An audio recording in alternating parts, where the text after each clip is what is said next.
4 exercises to improve your coordination. Hi, my name is Doug. I've been a physical therapist for 30 years and I specialize in helping people with balance problems learn to walk again. In this video, I'm going to show you 4 exercises that can improve your coordination.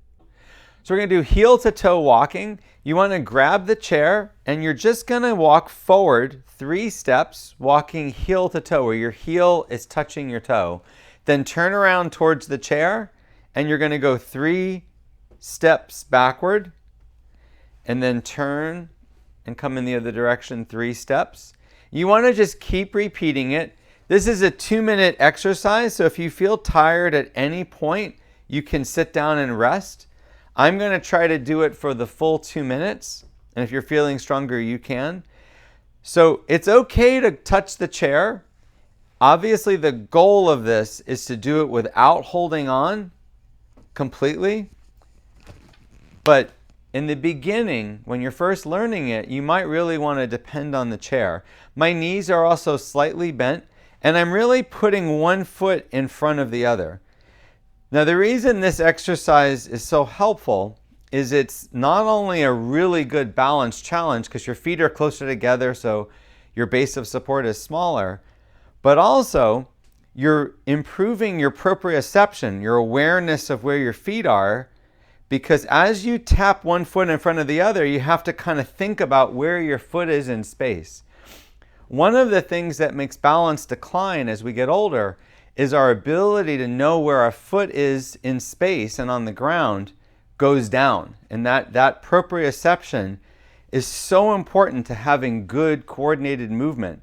So when you don't practice these type of things, sort of target things, your proprioception declines over time. So practicing this can really help you improve your balance, your coordination. It also improves your strength because you're really challenging your muscles. And I think we do one more.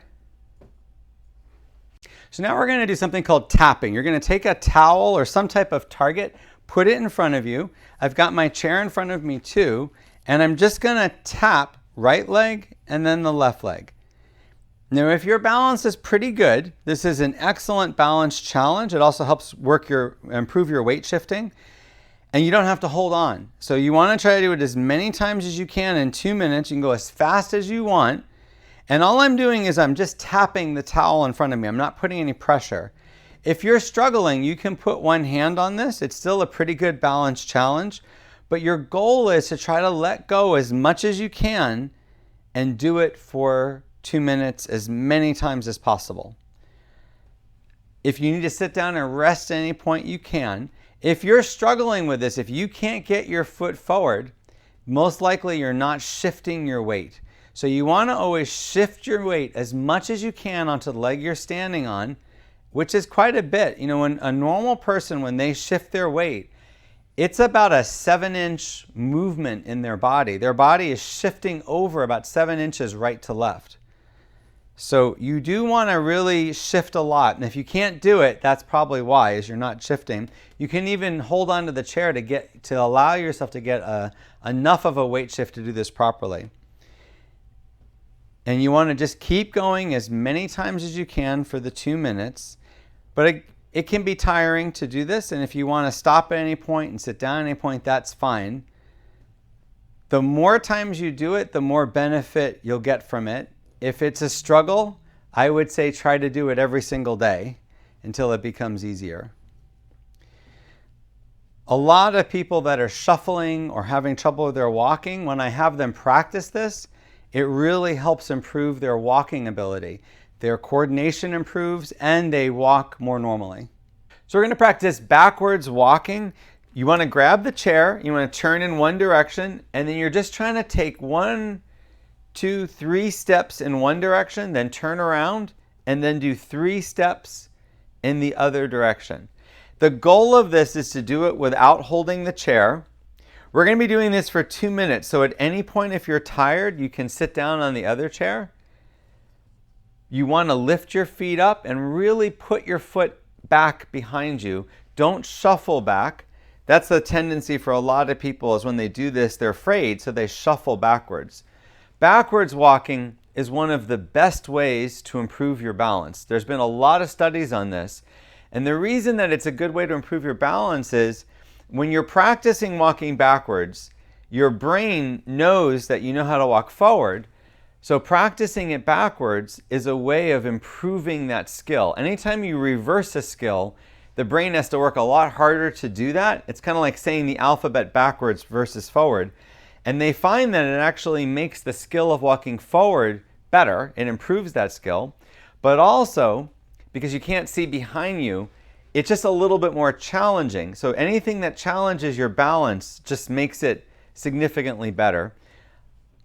The other thing is you're working on some of the muscles that you don't normally use when you walk forward. And that's a good thing, because if you've never walking backwards, there are some muscles that you need to do that. One thing about walking backwards is it's actually okay to lean forward just a little bit.